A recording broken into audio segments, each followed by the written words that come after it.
Picture this.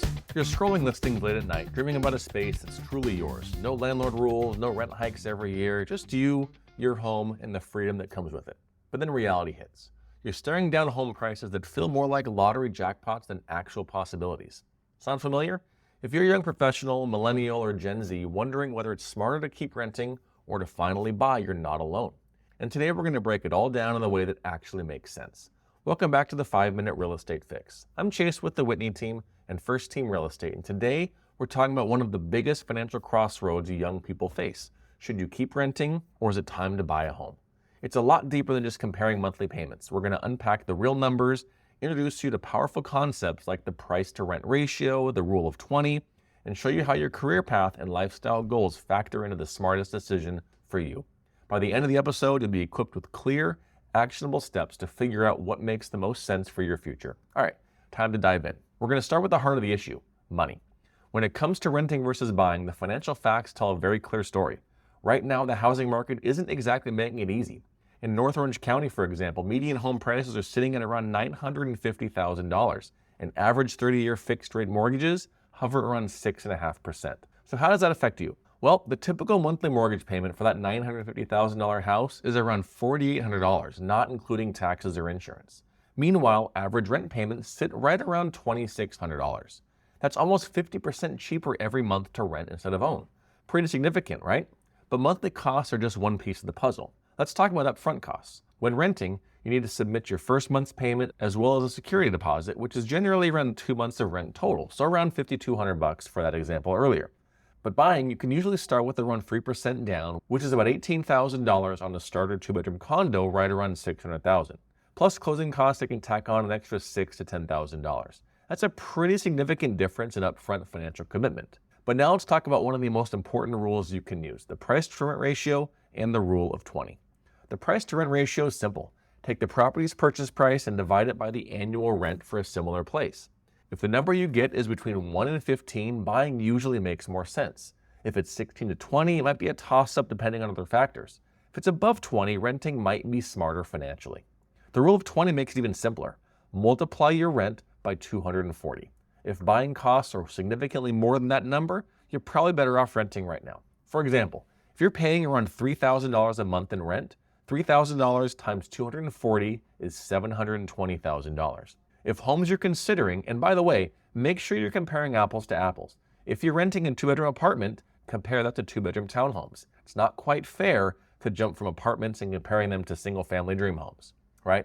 But again, if the homes you're considering are selling for way more than $720,000, renting might be a better short-term move until the market balances out or your income rises.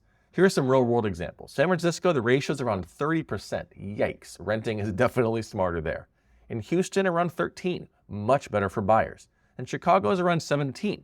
So again, borderline right in the middle where your career plans can really tip the scale. Now let's bring it closer to home, Southern California. With remote work still reshaping where people are living, more young professionals are looking inland or to smaller coastal towns to stretch their budget. The Inland Empire, Riverside County, and San Bernardino County offer median prices of around $630,000. If you're looking to work remotely, the old rule of living close to the office doesn't even apply anymore. Now it's all about value, space, and lifestyle. And here's where numbers can't just tell the whole story. Your career and lifestyle goals should heavily influence your choice. Renting might make more sense if you're planning to switch jobs, industries, or cities in the next 2 to 3 years. If you want the freedom to move quickly for better opportunities, or if you value flexibility and don't want to commit to one place long term. Statistically, job changers get a 14% salary increase compared to just about 5.8% for internal promotion. Flexibility might pay. However, buying is going to make more sense if you're looking to stay in one spot for 4 to 5 years or more. If you have career stability and a predictable income path, you want to start building equity through home ownership. Remember, mortgage payments aren't just bills, they're building your wealth.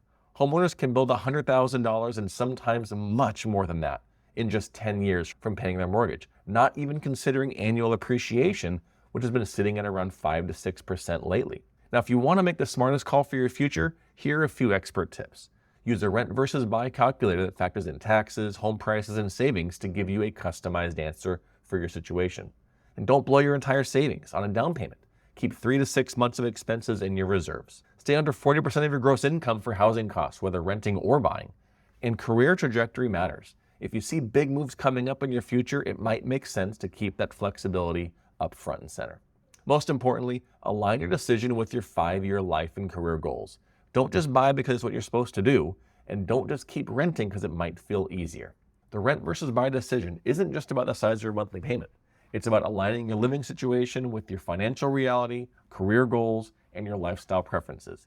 Now that you know how to calculate your price to rent ratio, how to use the rule of 20, and evaluate the long-term impact of either choice, you've got the tools, you just need to take action. If you want to dive deeper into your personal situation, reach out to us at the Whitney team. We'll help you break down all your options with real-world data and examples tailored to your goals. And don't forget to check out our full article packed with even more strategies at 4realestatehelp.com/blog. That's the number 4, realestatehelp.com/blog. Thanks for joining me today on the 5-Minute Real Estate Fix. I'm Chase with the Whitney team, and I'll see you around town or on the next episode.